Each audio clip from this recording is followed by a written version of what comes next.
High প্রিয় শিক্ষার্থী বন্ধুরা, আসসালামু আলাইকুম। আশা করি সবাই ভালো আছেন। আজকে আপনাদের সামনে আলোচনা করব বিজনেস স্ট্যাটিস্টিক্স এর তৃতীয় অধ্যায় হতে গ্রুপ ডাটা ব্যবহার করে কিভাবে জিওমেট্রিক মিন নির্ণয় করা হয়। আমার অনলাইন ক্লাসগুলো সবার আগে পাওয়ার জন্য আমার চ্যানেলকে সাবস্ক্রাইব করুন, লাইক করুন, বেশি বেশি শেয়ার করুন। Let's go. Calculate geometric mean GM from the following data. Mid point X, frequency F, অর্থাৎ এই তথ্যগুলো ব্যবহার করে জিওমেট্রিক মিন নির্ণয় করতে বলা হয়েছে।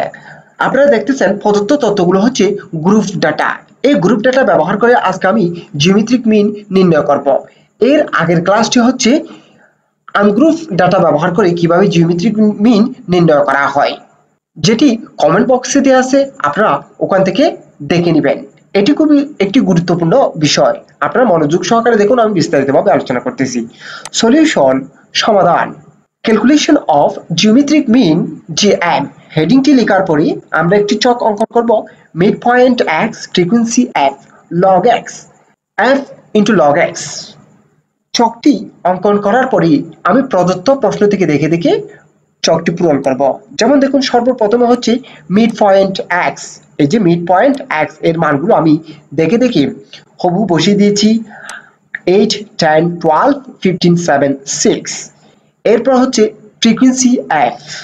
এই যে দেওয়া আছে ফ্রিকোয়েন্সি এফ 3, 2, 4, 6, 5, 1, যেগুলি দেখে দেখে বসিয়ে দিয়েছি এবং এই ফ্রিকোয়েন্সির মানগুলোকে আমি টোটাল করে n সমান 21 পেয়েছি। দুটি কলাম আমি প্রদত্ত প্রশ্ন থেকে দেখে দেখে বসিয়েছি। এরপর হচ্ছে লগ এক্স। লগ এক্সটা নির্ণয় করতে হবে এই এক্স এর মানগুলো ব্যবহার করে ক্যালকুলেটরের মাধ্যমে। যেমন আমি আপনাদেরকে একটা বুঝিয়ে দিচ্ছি, ক্যালকুলেটরে সর্বপ্রথমে লগ চাপুন, এরপরে 8 চাপার পরে সমান দিলে আপনার লগ এক্স মানটা বের হয়ে যাবে। আবার আরেকটি বুঝিয়ে দিচ্ছি, ক্যালকুলেটরে লগ চাপুন, সাথে 12 চাপুন, সমান চাপলে আপনার লগ এক্স এর মানটি বের হয়ে যাবে। এভাবে আমি লগ এক্স মানগুলো নির্ণয় করেছি। এরপর হচ্ছে এফ ইন্টু লগ এক্স এর মানটা নির্ণয় করতে হবে। এই যে এফ এর মানগুলাকে লগ এক্স এর সাথে গুণ করে। যেমন দেখুন 3 ইন্টু 0.90309 ইকুয়াল টু 2.7090 হবে। এভাবে এফ ইন্টু লগ এক্স মানগুলো নির্ণয় করার পরে আমি এগুলোকে আবার টোটাল করব। তাই লিখেছি summation F of log X equal to 21.0859। টেবলটি সম্পূর্ণ করার পরে আমি সূত্র ব্যবহার করব। তাই লিখেছি geometric mean equal to antilog summation F of log X divided by n। মুখস্থ সূত্রটি লেখার পরে মানগুলো টেবল থেকে বসাবো। এন্টিলগ বসে যাবে summation F of log x এর মান পেয়েছি কত 21.0859, এটি বসিয়েছি।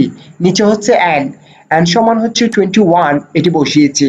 এন্টিলগ বসে যাবে 21.0859 কে যদি 21 দ্বারা ভাগ করা হয় তাহলে হয় 1.00409। ক্যালকুলেটরে যখন 1.00409 কে এন্টিলগ করা হবে তখন 10.09 হবে। এটি হচ্ছে জিওমেট্রিক মিন। আমি আবার একটু বলতেছি, আমাকে মিড পয়েন্ট এক্স এবং ফ্রিকোয়েন্সি এফ দেওয়া হয়েছে। এই তথ্যগুলো ব্যবহার করে জিওমেট্রিক মিন নির্ণয় করতে বলেছে, যার জন্য আমাকে একটি চক অঙ্কন করতে হবে। এই চকের প্রথম দুটি কলাম প্রদত্ত প্রশ্ন থেকে দেখে দেখে বসাবো এবং লগ এক্সটা ক্যালকুলেটর ব্যবহার করে আমরা নির্ণয় করব এবং এফ অফ লগ এক্সটাও ক্যালকুলেটর ব্যবহার করে নির্ণয় করব। নির্ণয় করার পরে এফ অফ লগ এক্সকে টোটাল করব। এরপরে একটি মুখস্থ সূত্র লিখতে হবে, geometric mean equal to antilog summation F of log X divided by n। এই সূত্রটি লেখার পরে টেবল থেকে দেখে মানগুলো বসাবো। ক্যালকুলেশন করে আমি জিওমেট্রিক মিনটা নির্ণয় করব। আশা করি প্রদত্ত ক্লাসটা আপনারা খুব ভালোভাবে বুঝতে পেরেছেন। যদি ভালোভাবে বুঝে থাকেন, আমার অনলাইন ক্লাসগুলো সবার আগে পাওয়ার জন্য আমার চ্যানেলকে সাবস্ক্রাইব করুন, লাইক করুন, বেশি বেশি শেয়ার করুন। সুস্থ থাকুন, নিরাপদে থাকুন। আসসালামু আলাইকুম।